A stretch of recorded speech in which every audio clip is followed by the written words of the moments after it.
Hello students, my name is Vikas Agarwal and I am a master teacher of physics at Vedantu. और मैं आज यहाँ पर आया हूँ फेजर्स का यूज़ डिस्कस करने के लिए।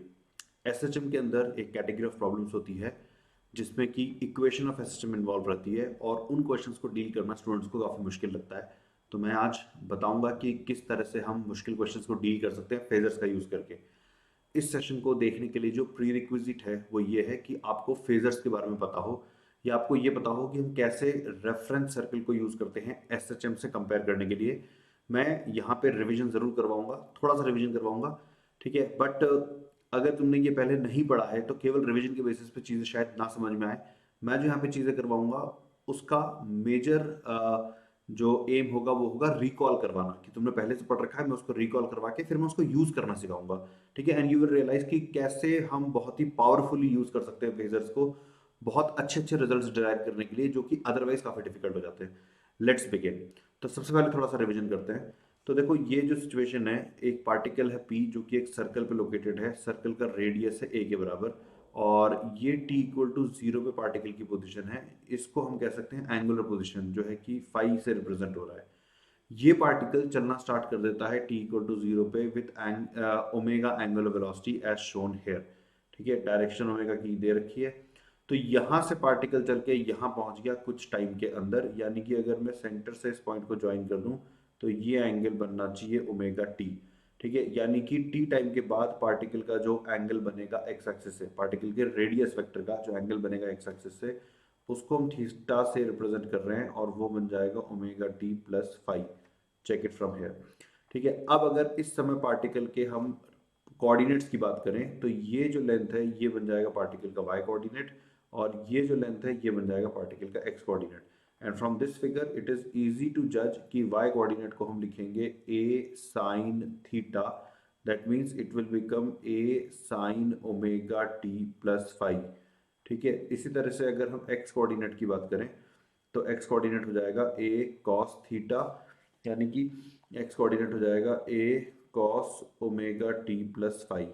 अब इन इक्वेशंस को अगर हम देखें, जैसे ये इक्वेशन हो गई चाहे ये इक्वेशन हो गई, ये दोनों ही साइनोसॉइडल फंक्शंस ऑफ टाइम है, यानी कि ये दोनों एसटीएम को रिप्रेजेंट करती है। हम इन दोनों में से किसी भी एक को यूज कर सकते हैं हमारे डिस्कशन को आगे बढ़ाने के लिए, ठीक है। जनरल प्रैक्टिस ये रहती है, लाइक ज़्यादातर लोग साइन वाली इक्वेशन यूज करते हैं, तो मैं भी उसी को यूज करता हूँ। तो y equal to A sine omega T plus five. अब ये इक्वेशन बता क्या रही है? ये इक्वेशन बता रही है कि अगर हम इस p पार्टिकल की करस्पॉन्डिंग यहाँ पे एक पार्टिकल इमेजिन कर ले, ठीक है। जैसे कि मान लेते हैं कि एक शैडो वाली सिचुएशन मान लेते हैं, ठीक है। इस इक्वेशन को दिमाग में रखना। और अब एक शैडो वाली सिचुएशन मान लो, जैसे p पॉइंट अगर यहाँ पर है और ये ब्लू रेज जो है, ये जो ब्लू लाइट्स है, ये अगर मान लेते हैं लाइट रेज होती, पीछे दीवार होती, तो इस p पॉइंट की एक शैडो बनती यहाँ पर, ठीक है। तो इस शैडो की पोजीशन हम y कोऑर्डिनेट से अगर बता रहे होते तो हम y कोऑर्डिनेट को r sign omega T plus five लिख रहे होते। इससे हमें पता क्या लग रहा है? इससे हमें ये पता लग रहा है कि एज दिस पार्टिकल, जैसे जैसे ये p पार्टिकल इस सर्कल पे मूव करेगा, ठीक है, वैसे वैसे ये शैडो ऊपर मूव करेगी, ठीक है, सच दैट कि ये दोनों हमेशा सेम हॉरिजॉन्टल लाइन पे रहे। p पार्टिकल यहाँ पहुंचेगा तो शैडो यहाँ पहुंच जाएगी, यानी कि शैडो यहाँ से यहाँ तक ट्रैवल कर लेगी। p पार्टिकल यहाँ पहुंचेगा तो शैडो यहाँ पहुंच जाएगी। p पार्टिकल फिर नीचे आके यहाँ तक पहुंचेगा तो शैडो घूम के यहाँ तक आ जाएगी। p पार्टिकल यहाँ तक पहुंचेगा तो शैडो यहाँ तक आ जाएगी। p पार्टिकल यहाँ तक पहुंचेगा तो शैडो यहाँ से घूम के यहाँ तक आ जाएगी, और p पार्टिकल यहाँ पहुंचेगा तो शैडो भी अपना एक ऑसिलेशन पूरा कर लेगी। ये पूरा ऑसिलेशन शैडो का हो चुका होगा, ठीक है। तो इसका मतलब जैसे जैसे p पार्टिकल सर्कल पे घूम रहा है, शैडो ऑसिलेशन कर रही है, और उस ऑसिलेशन की इक्वेशन यहाँ से दी गई है। तो हम इस आइडिया को यूज करते हैं बहुत सारे क्वेश्चन को सॉल्व करने के लिए। एग्जैक्टली कौन से आइडिया को? ये आइडिया कि सर्कल पे हर एक यूनिक पोजीशन एसएचएम की एक सिचुएशन, नोट करो मैंने पोजीशन वर्ड यूज नहीं करा, सिचुएशन वर्ड यूज कर रहा हूं। सर्कल की एक यूनिक पोजीशन एसएचएम की एक यूनिक सिचुएशन से मैप होती है, यानी कि रिलेट करती है, ठीक है। फॉर एग्जांपल जब पार्टिकल यहां पर है और ऊपर, मतलब ये पार्टिकल तो एंटी क्लॉकवाइज घूम रहा है, ठीक है, तो एसएचएम करने वाला पार्टिकल हमें पता है कि इस हाइट पे होगा। लेकिन अगर मैं यहाँ पे पार्टिकल पी को कह रहा हूं तो इसका मतलब ये ऊपर ही जा रहा होगा, और अगर इसकी जगह मैं पार्टिकल पी को यहाँ कहता तो पी नीचे आ रहा होता, यानी कि ये पार्टिकल भी नीचे आ रहा होता। यानी कि सर्कल पे हर एक पोजीशन, जैसे अगर मैं यहाँ पे सर्कल ड्रॉ कर दूं, ठीक है, तो सर्कल पे जैसे ही तुम एक पोजीशन को फ्रीज करोगे वैसे ही तुम्हें ये पता लग जाएगा कि शैडो कहाँ पर है। ठीक है, तो शैडो यहाँ पर होगी। अब शैडो यहाँ पर अगर है तो शैडो ऊपर भी मूव कर सकती है, नीचे भी मूव कर सकती है, वो डिपेंड करेगा कि ये पार्टिकल के अकॉर्डिंग तो फिर शैडो को ऊपर जाना चाहिए था, और अगर हम इस पोजीशन पे मानते तो फिर शैडो को नीचे आना चाहिए था। तो इस तरीके से रिलेट हो जाता है और इसको हम बहुत इफिशिएंटली यूज करते हैं क्वेश्चन सॉल्व करने के लिए। ठीक है, पहले एक बार कंपैरिजन देख लेते हैं। जैसे यहाँ पे जो रेडियस है वो बन जाता है एम्पलीट्यूड, जो एंगुलर फ्रीक्वेंसी ऑफ ऑसिलेशन है वो बन जाती है angular velocity of circular motion. ठीक है, ये मैं पूरा कंपैरिजन यहाँ दिखाता हूँ। तो सर्कुलर मोशन में जो रेडियस होता है वो एस एच एम का एम्पलीट्यूड बन जाता है। सर्कुलर मोशन का जो टाइम पीरियड होता है वो ऑसिलेशन ऑसिलेटरी मोशन का भी टाइम पीरियड बनता है, क्योंकि जब पार्टिकल एक सर्कल पूरा करता है तो एक ऑसिलेशन भी कंप्लीट होता है। ठीक है, सर्कुलर मोशन में जब हम फ्रीक्वेंसी वर्ड यूज करते हैं तो हमारा मतलब होता है number of circles completed in 1 second. ठीक है, करस्पॉन्डिंग एसएचएम में फ्रीक्वेंसी रिप्रेजेंट करेगा number of oscillations completed in 1 second. ठीक है, सर्कल का जो सेंटर होता है वो ऑसिलेटरी मोशन का मीन पोजीशन बन जाता है। सर्कल की जो एंगुलर वेलोसिटी होती है वो ऑसिलेटरी मोशन में एंगुलर फ्रीक्वेंसी का रोल प्ले करती है। सर्कल में जो इंस्टेंटेनियस एंगुलर पोजीशन होती है वो एसएचएम में इंस्टेंटेनियस फेज का रोल प्ले करता है, और सर्कल में जो इनिशियल एंगुलर पोजीशन थी वो इनिशियल फेज का रोल प्ले करता है। तो ये कंपैरिजन जो है ये तुम लोगों को अच्छे से समझ में आना चाहिए, तभी तुम क्वेश्चंस को सॉल्व कर पाओगे इस टेक्निक को यूज करके जो मैं अभी दिखाने वाला हूँ। ठीक है, मतलब अब समझते हैं कि ये टेक्निक कैसे यूजफुल है। ठीक है, तो देखो इस क्वेश्चन को आंसर करने की कोशिश करते हैं। इसमें दे रखा है कि particle is executing SHM of amplitude A and time period T. ठीक है, तो हमको एम्पलीट्यूड दे रखा है, हमको टाइम पीरियड दे रखा है along Y axis. Find the least time taken to undertake the following motion, तो 0 से a तक जाने के लिए। ठीक है, अब देखो ये चारों चीजें एक बार नोट कर लो, तुम चाहो तो एक बार पेपर पे लिख लो इसको, अदरवाइज तुम्हें वीडियो को पॉज करके वापस पीछे आना पड़ेगा, तो लिख लो इसको। तो हम बात कर रहे हैं 0 से a की, 0 से a/2 की, ठीक है, फिर a/2 से a की, और a/2 से -a/2 की। ठीक है, तो इन इन मोशंस को करने में जो लीस्ट टाइम लगेगा, अब ये लीस्ट टाइम क्यों बोल रहे हैं ये भी सोचने की बात है, अभी क्लियर करते हैं इसको, पहले ही समझने की कोशिश करते हैं। तो देखो 0 से a के बारे में अगर मैं बात करूं, अगर एक एसएचएम करता हुआ पार्टिकल 0 से a तक ट्रेवल करके गया है तो सर्कल पे जो आर्क कवर होगी वो क्वार्टर सर्कल हो जाएगा। सोच के देखो, ओरिजिन से एक्सट्रीम तक जाने का मतलब जो करस्पॉन्डिंग सर्कुलर मोशन था वो यहां से लेके यहां तक हुआ होगा, तो ये तो क्वार्टर सर्कल हो गया। तो इसको कवर करने में जो टाइम लगेगा वो पूरे टाइम का 1/4 होगा, तो t/4 आंसर हो जाएगा। ठीक है, अब देखो ये तुम लोगों को ऐसा लगता है कि ये तो बहुत ही ऑब्वियस था, इसमें इतनी विशेष बात क्या थी। विशेष बात तब आएगी जब हम और आगे वाले पार्ट्स को करेंगे, क्योंकि वो शायद इतना इंट्यूटिव ना रह जाए। ठीक है, इनफैक्ट जिन लोगों ने इसका आंसर इंट्यूटिवली जज कर लिया होगा, हो सकता है उन लोगों ने इस बात पे अटेंशन भी नहीं दी हो कि मैंने आर्ग्यूमेंट क्या दिए थे। ठीक है, बट उनको देना चाहिए। ठीक है, क्योंकि अगर अभी आर्ग्यूमेंट समझ में नहीं आया तो आगे वाले पार्ट में तुम्हें दिक्कत होने वाली है। करके देखते हैं, चलो नेक्स्ट हमारा क्वेश्चन था कि ए 0 से लेके a/2 तक जाने में कितना टाइम लगेगा। ठीक है, अब बहुत सारे बच्चे इसका आंसर कर देते हैं कि पिछली बार हम 0 से a तक गए थे, टाइम लगा था t/4, अभी हम 0 से a/2 तक गए हैं तो टाइम लगेगा उसका आधा यानी कि t/8, which is the wrong answer. अगर तुम भी ये सोच रहे हो तो ऐसा नहीं होता। ठीक है, यहाँ पे a/2 डिस्टेंस जाने का मतलब यहाँ पे हमने कोई आर्क कवर करी होगी जिसका एंगल a मान लेते हैं, सच दैट कि अगर हम a साइन अल्फा लिखे यानी कि इसका वर्टिकल कंपोनेंट चेक करें तो वो a/2 आ जाए, तो यहां से पता लगता है कि साइन अल्फा की वैल्यू आनी चाहिए हाफ, यानी कि अल्फा आना चाहिए π/6। ठीक है, तो अल्फा, तो ये एंगल अगर π/6 है तो इसको कवर करने में जो टाइम लगा होगा वो होगा π/6 अपॉन ओमेगा, यानी कि ओमेगा π/6 ओमेगा। ओमेगा को हम लिख सकते हैं 2π बाय टाइम पीरियड। ठीक है, ये टाइम तो हम निकालना चाहते हैं, तो यहां से देखो t/12 आ गया। इसको हम डायरेक्टली भी आंसर कर सकते थे। डायरेक्टली कैसे करेंगे, ये 30 डिग्री है तो 30 डिग्री 360 का यानी कि पूरे सर्कल का कितना फ्रैक्शन है। ठीक है, it is 1/12 of the complete circle, तो फिर टाइम पीरियड भी 1/12 आ जाएगा।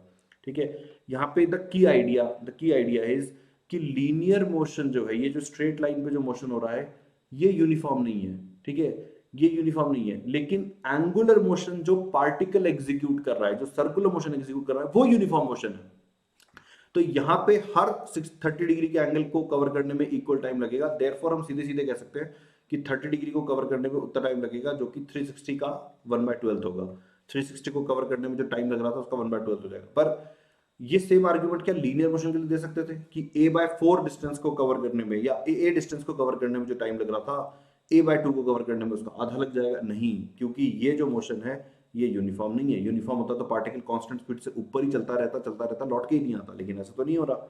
ठीक है, तो लीनियर मोशन जो है वो यूनिफॉर्म नहीं है, लेकिन जो उसको रिप्रेजेंट करने के लिए हमने जो सर्कुलर मोशन यूज किया है वो यूनिफॉर्म है, इसलिए circle therefore becomes a very powerful tool. अभी और आगे देखते हैं। ठीक है, अच्छा एक क्वेश्चन ये आता है कि भाई लीस्ट लीस्ट की बात क्यों की गई थी? यहाँ पे लिखा था ना लीस्ट टाइम टेकन।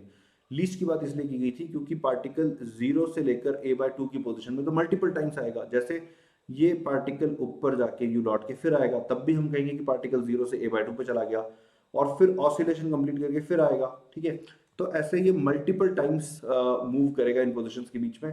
हमें जो टाइम निकालने को कहा गया है वो लीस्ट टाइम निकालने को कहा गया है। चलो आगे बढ़ते हैं। ठीक है, अब नेक्स्ट था a/2 से लेकर a तक। ठीक है, a/2 से लेकर यहाँ पे a होना चाहिए था a तक। ठीक है, तो एक तरीका ये है कि हमने 0 से a निकाल लिया, फिर 0 से a/2 निकाल लिया, दोनों के टाइम का डिफरेंस निकाल दो, बिल्कुल सही है, उससे भी आंसर आ जाएगा। और नहीं तो मान लो अगर प्रीवियस दोनों पार्ट नहीं दिए होते और डायरेक्टली ये पार्ट दिया गया होता, तो हम कहते हैं कि a/2 से a तक जाने का मतलब सर्कल पे जो आर्क बनी है वो यहां से लेके यहां तक की बनी है। ठीक है, तो इस आर्क का एंगल जिसने जो सेंटर ऑफ सब्सटेंस कर रखा है हम उसको अल्फा मान लेते हैं, और अल्फा निकालने पर अब हमारा जोर होता। तो हम अल्फा कैसे निकालेंगे? तो अल्फा निकालने के लिए हम ये कर सकते हैं अगेन, जैसे ये डिस्टेंस a/2 चाहिए हमें, ये डिस्टेंस a है, तो इस बार हम लिखेंगे कि r cos अल्फा जो है वो r के बराबर होनी चाहिए, सॉरी r/2। ठीक है, तो यहाँ से cos अल्फा की वैल्यू आ जाएगी हाफ, यानी कि अल्फा आ जाएगा 60 डिग्री या फिर π/3। तो 60 डिग्री या फिर यूं कह सकते हैं कि 360 का बटा 6, यानी कि पूरे सर्कल का टाइम जो लगेगा उसका बाय 6। ठीक है, तो जो हम टाइम निकालना चाहते हैं वो t/6 आ जाएगा। ठीक है, तो ये देखो कितने ओरली सॉल्व, अदरवाइज बहुत सारे बच्चे इस क्वेश्चन को इक्वेशन सॉल्व करने की कोशिश करते हैं, which is not the right idea. चलो आगे बढ़ते हैं। अब देखो a/2 से लेके -a/2 तक, तो जब लीनियर मोशन यहां से यहां तक का कवर होगा, ठीक है, तो फिर एंगुलर मोशन यहां से यहां तक का कवर होगा। ठीक है, अगेन ये एंगल अल्फा/2 मान लेते हैं, ये अल्फा/2 हो जाएगा, तो हम लिखेंगे कि a sin अल्फा/2 ये a/2 के इक्वल होना चाहिए। तो यहाँ से अल्फा/2 की वैल्यू 30 डिग्री यानी कि π/6 आ जाएगी। ठीक है, यानी कि अल्फा की वैल्यू आ जाएगी π/3। तो फिर से π/3 यानी कि 60 डिग्री का एंगल कवर करने के लिए फिर से t/6 टाइम चाहिएगा। ठीक है, तो देखो किस तरीके से हमने इन क्वेश्चंस को आंसर किया है, ये प्रैक्टिस करो। ये चारों पार्ट तुम्हें समझ में आने चाहिए, तभी तुम मतलब देखो ये चारों पार्ट समझ में आएंगे तो तुम्हें आगे वाले पार्ट और अच्छे से समझ में आएंगे और तुम उनको इफेक्टिवली यूज कर पाओगे इस मेथड को। ठीक है, अब देखते हैं, जैसे नेक्स्ट क्वेश्चन देखते हैं। नेक्स्ट क्वेश्चन कह रहा है कि consider a spring block arrangement shown in the figure, the block is pulled rightward by distance 7। तो ये जो यहाँ पे जो एक्स एक्सिस दिखा रखी है, ठीक है, ये है इक्विलिब्रियम पोजीशन, यानी कि यहाँ पे स्प्रिंग अपनी नेचुरल लेंथ में थी, हमने यहाँ से 6 सेंटीमीटर आगे खींच दिया है। ठीक है, और अब हमने छोड़ दिया इसको, तो छोड़ दिया तो इसका मतलब ये एक एक्सट्रीम पोजीशन बन जाएगा और ये spring block system oscillation start कर देगा।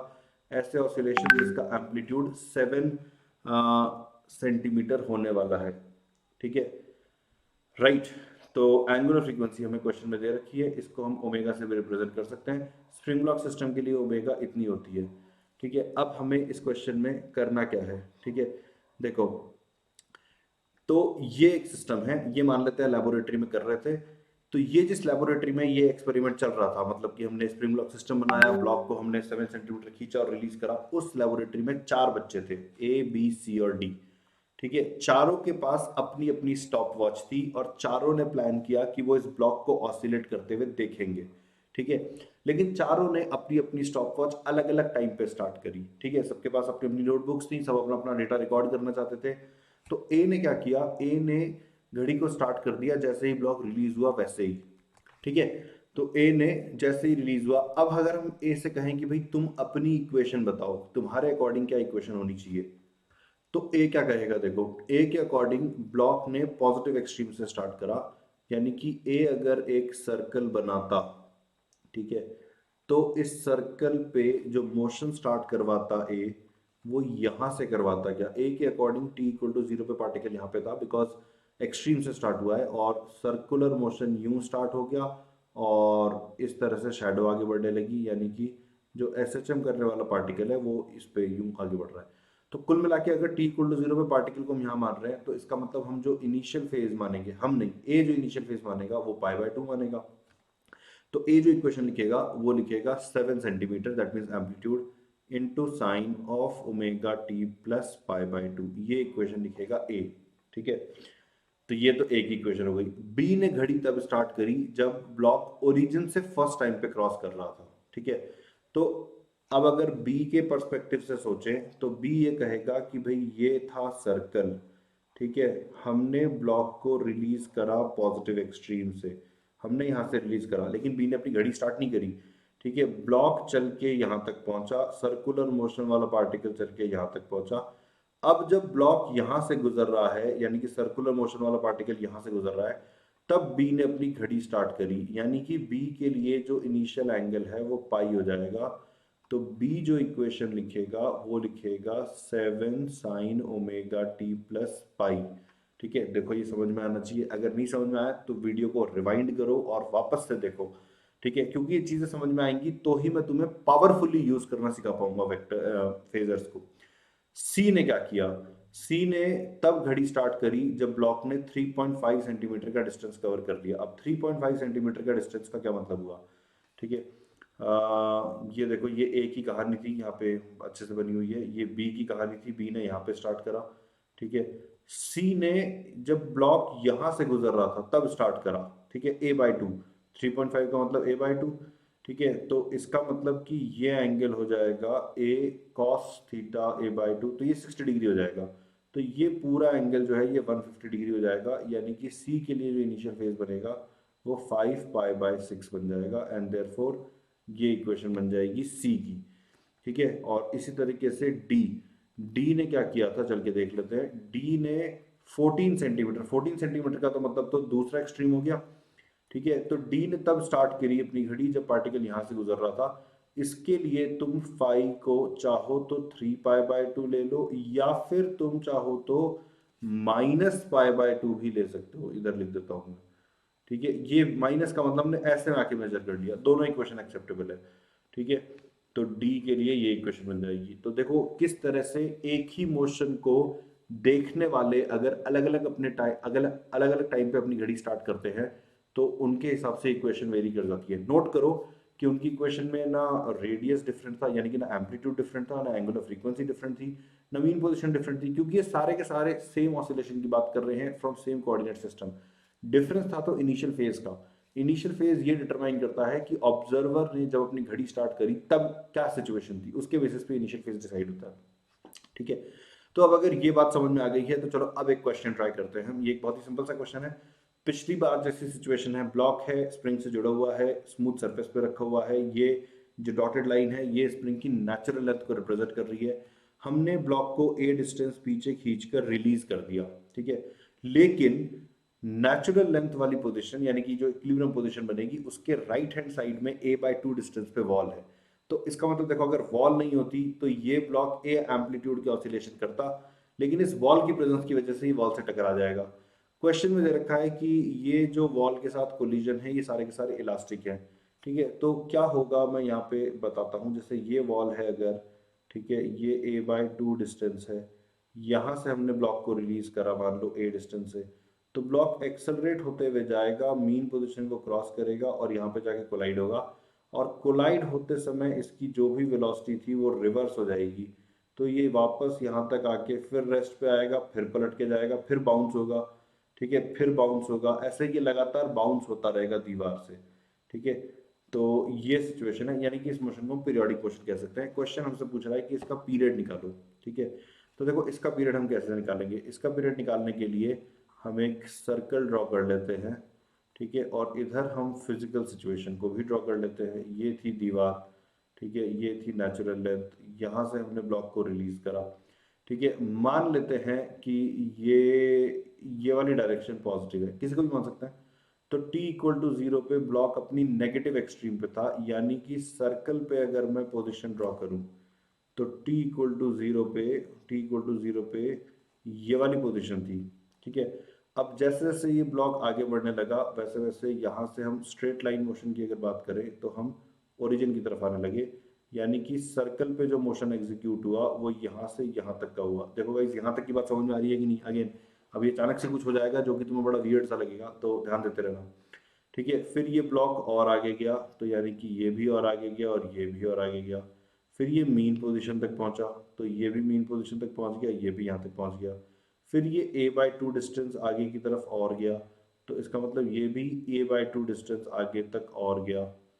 ठीक है, और ये पार्टिकल यहाँ पहुंच गया। इसके बाद क्या हुआ देखो, इसके बाद अगर दीवार नहीं होती तो ये आगे जाके लौट के आता और यहाँ पे उसकी वही स्पीड होती जो पहले थी, लेकिन दीवार की प्रेजेंस से ये यहीं से पलट गया। ठीक है, दीवार की प्रेजेंस की वजह से ये यहीं से पलट गया।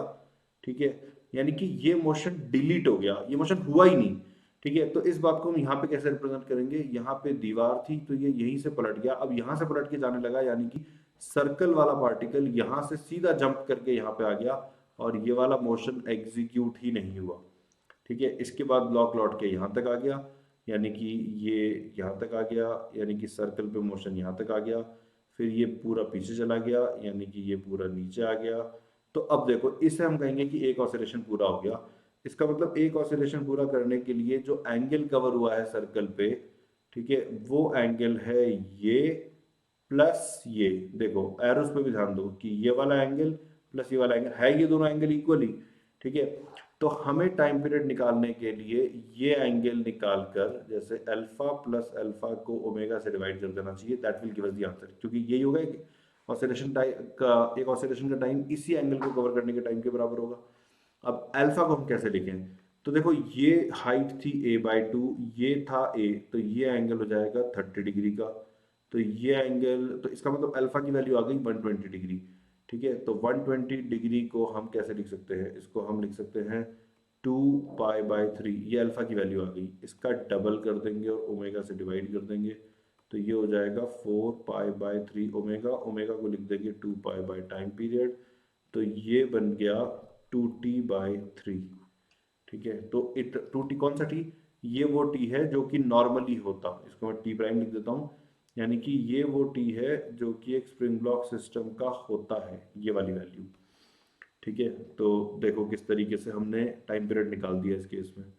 ठीक है, अब हम स्टार्ट करते हैं। देखो ये सारा रिवीजन था, ये सारी चीजें तुमको आती होंगी। ठीक है, अब मैं तुम्हें कुछ नई चीजें दिखाऊंगा। अगेन ये तुम्हें लगेगा तुम्हें आती है, लेकिन मैं थोड़ा एक नया पर्सपेक्टिव दूंगा, तुम्हें देख के मजा आएगा। तो लेट्स कंटिन्यू।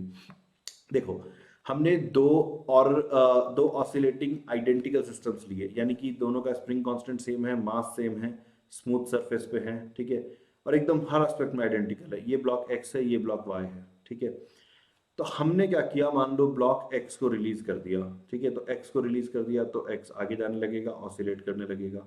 ठीक है, और उसके बाद हमने कुछ देर के बाद वाई को रिलीज करा। ठीक है, हमने एक्स को रिलीज करा और उसके बाद लेट्स से कि जब एक्स a/2 डिस्टेंस ट्रेवल कर चुका था तब हमने वाई को रिलीज करा। ठीक है, तो अब इनका मोशन कुछ इस तरीके से होने वाला है। ठीक है, मेरी फिंगर टिप्स को अगर ब्लॉक मान लें तो इनका मोशन कुछ इस तरीके से होने वाला है। ठीक है, तो मेरे को एनालाइज करना है कि इन ब्लॉक्स का मोशन क्या है। जैसे मेरे को कुछ आंसर्स चाहिए, मेरे को ये आंसर चाहिए कि क्या ये दोनों ब्लॉक एक दूसरे से हमेशा a/2 का डिस्टेंस बना के रखेंगे, क्योंकि हमने y को तब रिलीज किया था जब x a/2 डिस्टेंस पे जा चुका था। तो क्या ये हमेशा एक दूसरे से a/2 डिस्टेंस पे रहेंगे, या ये डिस्टेंस कम होगा और बढ़ेगा भी, या केवल कम ही होके जीरो हो जाएगा और a/2 मैक्सिमम डिस्टेंस होगा इनके बीच में। ठीक है, अगर ये एक दूसरे को क्रॉस करेंगे, कभी भी एक दूसरे को क्रॉस कर रहे होंगे, तो वो कब हो सकता है। अगर इन दोनों के बीच में मैक्सिमम डिस्टेंस अटेन होगा तो वो कब होगा। मैक्सिमम डिस्टेंस अटेन होने के बाद इनको एक दूसरे को क्रॉस करने में कितना टाइम लगेगा। इस तरह के बहुत सारे क्वेश्चन मेरे दिमाग में हैं, तो इनको मैं एड्रेस करना चाहता हूँ। इनको एड्रेस करने के लिए पहले हम कुछ चीजें समझते हैं, देखो हो क्या रहा है। ठीक है, तो पहले तो ये बताओ कि क्या हम, ये आंसर्स तुम अपने आप के लिए करना, क्या हम इन दोनों के मोशन को रिप्रेजेंट करने के लिए जो सर्कल बनाएंगे उन सर्कल का रेडियस सेम होगा क्या। Think on this. ठीक है, द आंसर इज यस, क्योंकि दोनों का ही एम्पलीट्यूड ऑफ ऑसिलेशन ए है, तो सर्कल के रेडियस इक्वल होंगे। सेकंड, क्या दोनों की मीन पोजीशन सेम जगह पर है। ठीक है, तो यस, इसका मतलब क्या हम जो सर्कल बनाएंगे वो कॉन्सेंट्रिक बनाएंगे, तो हाँ बना सकते हैं। ठीक है, तो concentric circle of same radius, ये तो सेम ही सर्कल हो गए, यानी कि इन दोनों के मोशन को रिप्रेजेंट करने के लिए मैं एक ही सर्कल यूज कर सकता हूँ, और एक ही सर्कल पे दो पार्टिकल दौड़ा देते हैं हम। एक पार्टिकल एक्स के करस्पॉन्डिंग होगा और दूसरा पार्टिकल वाई के करस्पॉन्डिंग होगा। देखते हैं चलो। ठीक है, तो अब मेरा इरादा है कि मैं एक बड़ा सर्कल बनाऊं। ठीक है, इस तरीके का मान लेते हैं, ये हमने सर्कल बना दिया। ठीक है, अब हमने क्या किया, पहले रिलीज करा एक्स को। ठीक है, तो हमने पहले रिलीज करा एक्स को, तो एक्स यहाँ पे चलने लगेगा और ये चल के पहुंच गया a/2 तक। तो x के करस्पॉन्डिंग जो सर्कुलर मोशन करने वाला पार्टिकल है वो यहाँ पे आ जाएगा, इसको मैं x प्राइम का नाम दे देता हूँ। ठीक है, ठीक है, अब इस इंस्टेंट पे हमने किया y को रिलीज और यहाँ से रिलीज करा, तो इसको मैं y प्राइम का नाम दे देता हूँ। ठीक है, तो ये सिचुएशन बनी, x प्राइम यहाँ पे, y प्राइम यहाँ पर है, और एक बार देखो रिलीज करने के बाद क्या होगा, ये पार्टिकल भी जाएगा ओमेगा से और ये भी घूमेगा ओमेगा से। इसका मतलब इनके बीच में जो एंगल अभी बन गया है, अब ये एंगल चेंज नहीं होने वाला, ये एंगल अब इतना ही रहेगा। हमारे समझ में, अब ये दोनों ऐसे घूमेंगे जैसे कि दो पेन घूम रहे हो, जैसे जैसे इसको देखो। ठीक है, ये एक रेडियस वेक्टर मान लेते हैं y प्राइम का, और ये एक रेडियस वेक्टर मान लेते हैं x प्राइम का। अब ये दोनों सेम एंगुलर वेलोसिटी से घूमते रहेंगे इस तरीके से। आ रहा है समझ में, ये दोनों सेम एंगुलर वेलोसिटी से घूमेंगे, तो इनके बीच का एंगल जो है, इनके बीच का एंगल चेंज नहीं होने वाला। ठीक है, तो ये एंगल कितना है, ये एंगल हम पता लगा सकते हैं, क्योंकि ये लेंथ भी a/2 होनी चाहिए, ये जो लेंथ है ये लेंथ a/2 होनी चाहिए।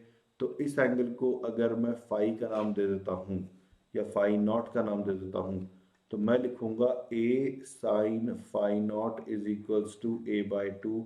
तो यहाँ से फाई नॉट की वैल्यू π/6 आ गई। इसी को हम कहेंगे phase difference between x and y, क्योंकि किसी भी इंस्टेंट पर x प्राइम का जो रेडियस वेक्टर है और y प्राइम का जो रेडियस वेक्टर है, उन दोनों के बीच का एंगल यही है, इसी को फेज डिफरेंस कहेंगे। ठीक है, तो ये हमने फेज डिफरेंस की वैल्यू निकाल ली। अब देखो हम बहुत ही इंटरेस्टिंग क्वेश्चंस को आंसर कर सकते हैं। उसके लिए एक बात को समझते हैं। देखो, क्या हम ऐसा कह सकते हैं कि इन पार्टिकल्स को एक इमेजिनरी रॉड से ज्वाइन कर दो, या कॉर्ड बना देते हैं, हम एक्स प्राइम वाई प्राइम को ज्वाइन करके एक कॉर्ड बना देते हैं। Let me use a little bit of dark colour. ठीक है, ये कलर थोड़ा लाइट हो गया। ठीक है, तो अब मुझे सोच के बताओ कि as these particles are rotating, या ये देखो एक ये ट्राइंगल सा बन गया क्या, एक ऐसा ट्राइंगल जो थोड़ा रिजिड बॉडी की तरह नजर आ रहा है, मतलब ये एक ट्राइंगल है and this triangle will rotate with omega. देखो ये ओमेगा से रोटेट करेगा, ये ओमेगा से रोटेट कर रहा है, तो ये जो लेंथ है ये भी फिक्स ही रहेगी। So it's basically a triangular figure, समझ आ रहा है, जैसे कि इन दोनों के बीच में एक ट्राइंगल हमने अटका दिया और इसको यूं घुमा रहे हैं। ठीक है, तो ये chord length, my question is कि क्या ये chord length X Y prime prime, क्या ये लेंथ कभी चेंज होगी अब? ठीक है, सोच के देखो और फिर आगे का वीडियो देखो, तो आंसर है नहीं, ये लेंथ अब चेंज नहीं होने वाली। तो ये लेंथ हमें बता क्या रही है, मतलब what is the significance of this length? तो इसकी सिग्निफिकेंस समझते हैं। देखो, कुछ देर के बाद, ठीक है, let me draw in a different colour now. ठीक है, कुछ देर के बाद y प्राइम मान लेते हैं यहाँ आ जाएगा। ठीक है, तो y प्राइम ने जितना भी एंगल कवर किया होगा x प्राइम भी उतना ही एंगल कवर करेगा। ठीक है, तो x प्राइम यहाँ पे आ जाएगा, और ये जो कॉर्ड है, ये जो कॉर्ड है, ये कॉर्ड इस तरह की शेप ले लेगी। ठीक है, अब नोटिस करो कि इस समय y की लोकेशन यहाँ पर है और x की लोकेशन यहाँ पर है, और इन दोनों के बीच में जो डिस्टेंस है वो ये है, मतलब कि जो एक्चुअल ब्लॉक्स हैं जो कि ऑसिलेट कर रहे हैं, उनके बीच का सेपरेशन इस कॉर्ड की जो परछाई है, जो शैडो बनेगी, सपोज करो अगर यहाँ से लाइट रेज आ रही होती, ठीक है, जिसको हम प्रोजेक्शन कहते हैं, टेक्निकली इसको प्रोजेक्शन कहा जाता है, तो इस रॉड का वाई एक्सिस पे जो प्रोजेक्शन होगा वो इंडिकेट करेगा कि इन पार्टिकल्स के बीच में, यानी कि इन ब्लॉक्स के बीच में, ये जो ऑसिलेटिंग ब्लॉक्स हैं, इनके बीच में डिस्टेंस कितना है। ठीक है, तो इस बात को हम बड़ी इफेक्टिवली यूज कर सकते हैं। जैसे किस तरह से, अब अगर मैं तुमसे पूछता हूं कि भाई मुझे दोनों पार्टिकल के बीच में जो मैक्सिमम डिस्टेंस हो सकता है वो बता दो, तो सोच के देखो कि तुम्हें इसका आंसर पता लग गया है क्या। ठीक है, जैसे उनके बीच में मैक्सिमम डिस्टेंस होगा इस रॉड की लेंथ, क्योंकि इससे बड़ा प्रोजेक्शन तो मिल नहीं सकता। ठीक है, जैसे शुरू में जो सिचुएशन थी मैं फिर से ड्रॉ कर देता हूँ। ठीक है, ये कॉर्ड थी। ठीक है, तो ये एंगल था 60 डिग्री का, इसका ये मतलब हुआ कि एक इक्विलेटरल ट्रायंगल बन जाएगा। ठीक है, तो इस कॉर्ड की लेंथ हमें पता लग गई, इस कॉर्ड की लेंथ भी ए ही हो गई। तो there will be a time जब ये कॉर्ड वर्टिकल होगी।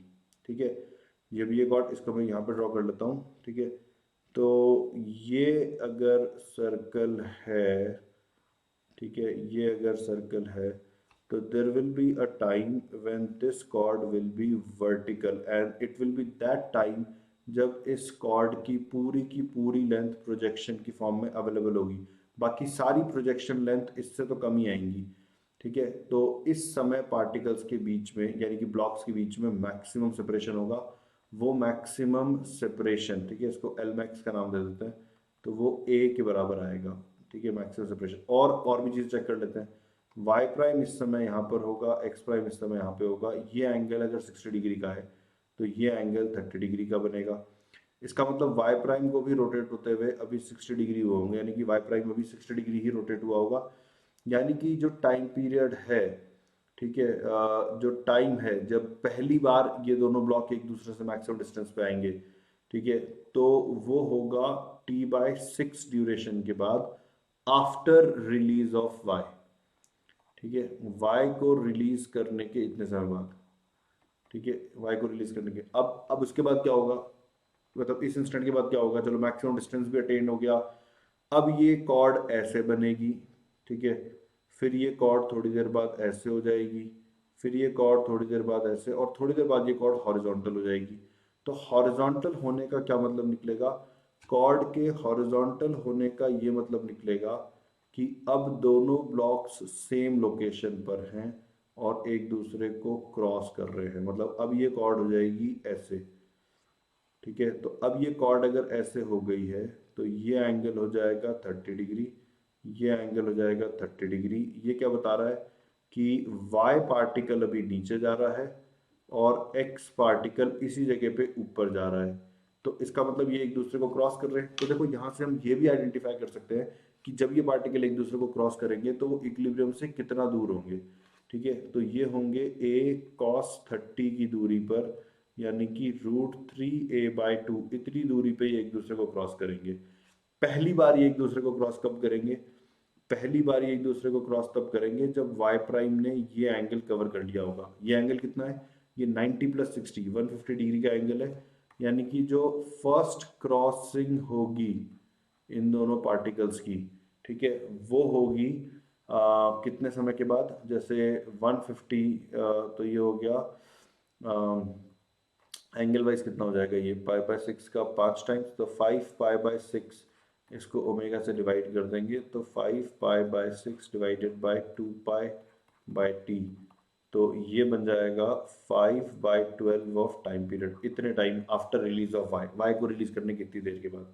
ठीक है, अच्छा उसके बाद क्या होगा, अब देखो, अब तुम यहाँ से ट्रेंड पकड़ सकते हो। इसके बाद ये कॉर्ड फिर वापस ऐसे होगी, ठीक है, फिर ऐसे हो जाएगी और फिर कुछ देर के बाद ये वर्टिकल हो जाएगी।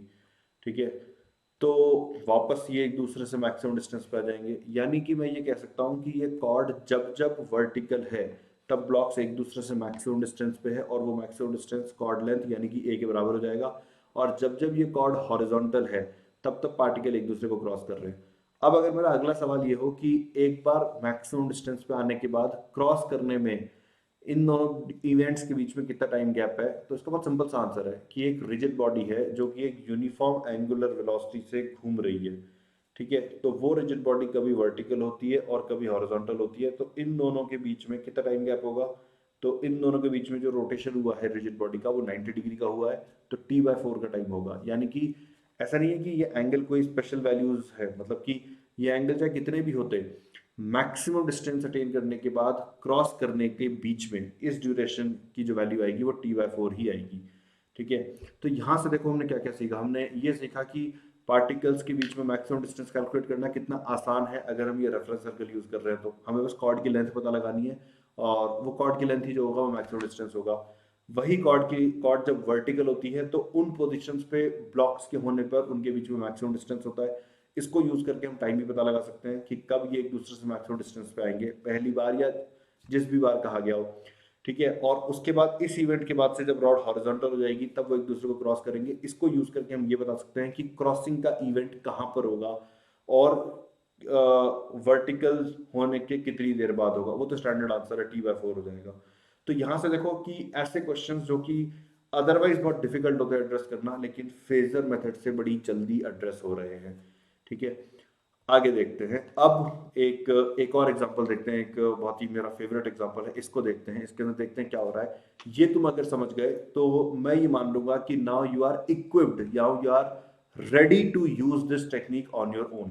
ठीक है। और फिर मैं तुम्हें एक टीजर प्रॉब्लम दूंगा, यानी कि मैं इस क्वेश्चन के बाद तुम्हें एक क्वेश्चन दूंगा जो कि तुम्हें खुद करना होगा। पाथफाइंडर का क्वेश्चन है वो, पाथफाइंडर एक बहुत ही पॉपुलर किताब है, उसका क्वेश्चन है वो। ठीक है। उस क्वेश्चन में जो भी पूछा गया है उससे मैं थोड़ा सा डिफरेंट चीज पूछूंगा, और अगर तुम ये मेथड सीख गए हो तो फिर तुम उसका आंसर निकाल पाओगे। ठीक है। अगर तुम आंसर निकाल देते हो और तुम चाहते हो कि तुम हमारे पास किसी हमारे बैच में पढ़ो, ठीक है, तो हमें उसका सोल्यूशन भेजना, कहाँ भेजना है वो मैं बताऊंगा। तुम्हारे सोल्यूशन के बेसिस पे हम डिसाइड करेंगे that can we give you an opportunity और नॉट। चलो पहले इस क्वेश्चन को करते हैं। तो यहाँ पे क्या हुआ, हमने एक m मास के ब्लॉक को रिलीज कर दिया इक्विलिब्रियम पोजीशन से a डिस्टेंस पे ले जाके। तो ये m ट्रैवल करता हुआ यहाँ पहुंचेगा, और जब ये यहाँ पहुंचेगा तो इसके पास कुछ स्पीड होगी, मान लेते हैं v1। इसी इंस्टेंट पे हमने अचानक से ये एक m ब्लॉक इसके ऊपर रख दिया। ठीक है। तो और उसके बाद ये दोनों ब्लॉक चिपक गए, मान लेते हैं due to whatever reason से चिपक जाते हैं। तो इनके चिपकते ही क्या होगा, जो वेलोसिटी है वो चेंज हो जाएगी। In fact we can directly claim कि वो आधी हो जाएगी based on conservation of momentum. ठीक है। अब मान लो क्वेश्चन हमसे पूछ रहा है कि ये इंस्टेंट अगर t=0 मान लिया जाए तो यहां से यहां तक आने का टाइम बताओ, यानी कि इस इवेंट के बाद इक्विलिब्रियम पोजीशन तक आने में ब्लॉक को कितना समय लग जाएगा, ये हमें बताने को कहा गया है। ठीक है। आइडियली तुम्हें इस समय वीडियो पॉज कर देना चाहिए और ये क्वेश्चन खुद अटेम्प्ट करना चाहिए, उसके बाद आके आगे का सोल्यूशन देखना चाहिए। ठीक है।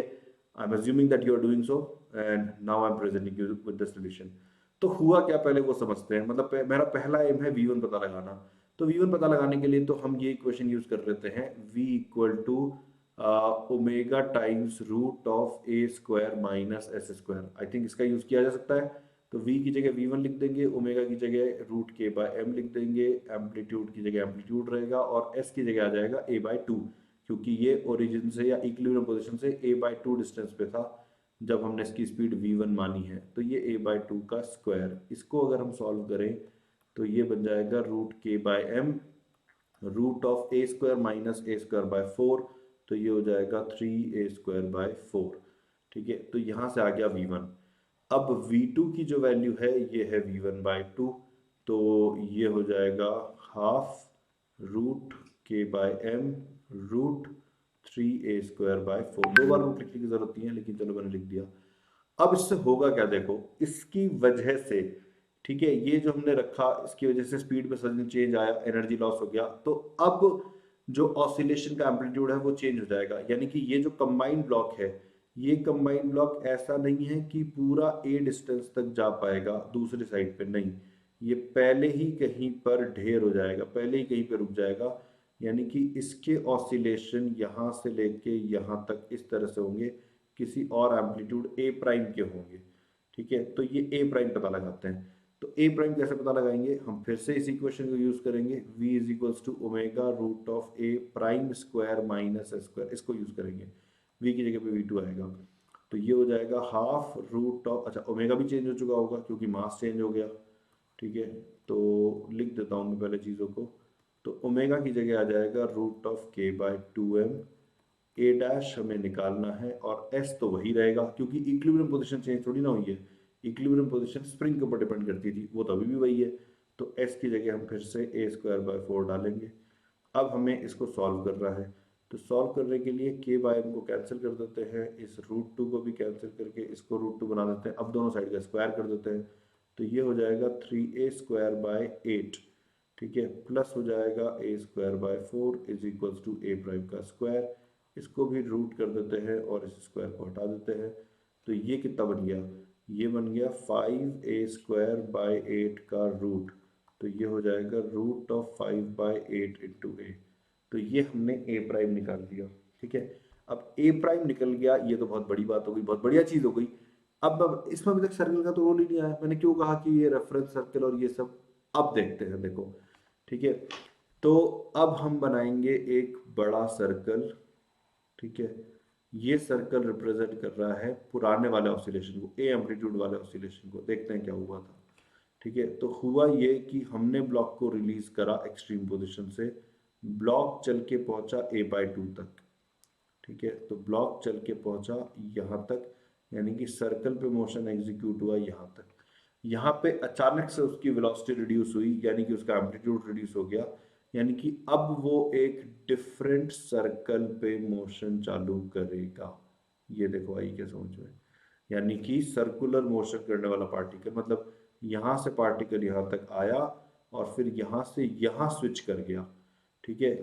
किस तरह की स्विचिंग, ये था ए और ये बन गया ए प्राइम, और अब आगे का मोशन ऐसे कंप्लीट होगा, ठीक है। तो हमसे क्वेश्चन पूछ रहा है कि यहाँ से यहाँ तक आने का, मीन पोजीशन तक आने का समय बताओ। तो इसका मतलब हम यहाँ से लेके यहाँ तक आने का समय पूछ रहे हैं। तो हमारा जो इंटरेस्ट होगा वो इस एंगल में होगा, इसको मैं अल्फा का नाम दे देता हूँ, ठीक है। तो और ये डिस्टेंस जो है ये a/2 है ही। तो नोटिस करो कि a प्राइम साइन अल्फा क्या a/2 है, और क्या यहाँ से हम अल्फा निकाल सकते हैं, like it will become a divided by a prime into 2। तो a प्राइम कितना आ गया था, a प्राइम आ गया था √5/8 इंटू ए, ठीक है। तो a कैंसिल हो गया, √8 को हम 2√2 लिख सकते हैं, और ये 2√5, तो ये हो गया √2/5। तो अल्फा आ जाएगा साइन इनवर्स ऑफ √2/5। अब ये जितना भी हो, ठीक है। तो हमारा जो आंसर है टाइम का वो बनेगा अल्फा बाय नया ओमेगा, ये ध्यान रखना, नया ओमेगा। तो sine inverse of √2/5 divided by √k/2m, ये आंसर होगा जो हम टाइम निकालना चाहते हैं उसका। तो देखो बच्चों, कितना बढ़िया तरीके से हमने ये आंसर निकाल दिया। इसको इक्वेशन से करते तो बहुत टाइम लगता, ठीक है। तो ये मुझे बड़ा अच्छा लगता है, ये जो सर्कल अचानक से फ्लिप हो गया। तो ये चीज़ें अगर तुम फ्लिप नहीं हुआ, चेंज हो गया, तो ये चीज़ें अगर तुम इमेजिन कर सकते हो तो तुम भी बहुत अच्छी तरीके से सॉल्व कर पाओगे। Again phasors is a very very powerful tool. आज हमने जो सीखा उसको नोट डाउन कर लेना, उसको यूज़ करना स्टार्ट करना, यू विल फाइंड कि तुम्हारा ये चैप्टर काफ़ी स्ट्रांग हो गया है, ठीक है। हैविंग सेड दैट, अब मैं तुम्हें टीजर बताऊंगा, लेकिन टीजर से पहले कुछ छोटी सी बात है। Let me take 15 seconds of yours. तो गाइज, अगर तुमने वेदांतु एकलव्य के बारे में अभी तक नहीं सुना है तो गूगल कर लो, because you may be missing out on something which is very very beneficial for you and which is free of cost, ठीक है। तो करके रखो, और अगर अभी तुम्हारी एज नहीं है एकलव्य के लिए तो तुम वो चैनल्स ज्वाइन कर लेना जहां से तुम एकलव्य को मिस नहीं करो जब तुम्हारी एज हो तो। और उसके लिए तुम इस लिंक को यूज कर लो, ये लिंक डिस्क्रिप्शन बॉक्स में भी है, तुम वहां पे क्लिक करके इसको सेव कर लो और इसको चेक करते रहा करो। एकलव्य टीम जो भी नए बैच लॉन्च करेगी उसकी इन्फॉर्मेशन यहाँ पे आती है। इन बैचेस की खासियत ये होती है कि इन बैचेस में स्ट्रेंथ बहुत कम होती है, टीचर से बहुत क्लोज इंटरेक्शन होता है, टीचर तुम्हारी पूरी तैयारी को ट्रैक करता है। मोस्ट इंपॉर्टेंटली, अगर तुम्हें इन बैचेस में एडमिशन मिलेगा तो तुम्हें मिनिमम स्कॉलरशिप 99% की मिलेगी, ठीक है। या तो एडमिशन ही नहीं मिलेगा, या फिर अगर मिलेगा तो 99% की स्कॉलरशिप मिलेगी। इन बैचेस को कोई भी बच्चा पे करके ज्वाइन नहीं कर सकता। मतलब अगर तुम्हें स्कॉलरशिप नहीं मिल रही है और तुम कहो कि मैं पूरी पूरी फीस देने को तैयार हूं, मुझे इस बैच में पढ़ने दो, इट इज नॉट अलाउड, ठीक है। तुम इस बैच में तभी पढ़ोगे जब तुम सेलेक्ट होगे, ठीक है। तो इसको यूज कर लो, नहीं तो ये QR कोड स्कैन कर लेना, इससे भी तुम सेम इसी जगह पे पहुंच जाओगे जहाँ पे डिटेल्स है सारी, ठीक है।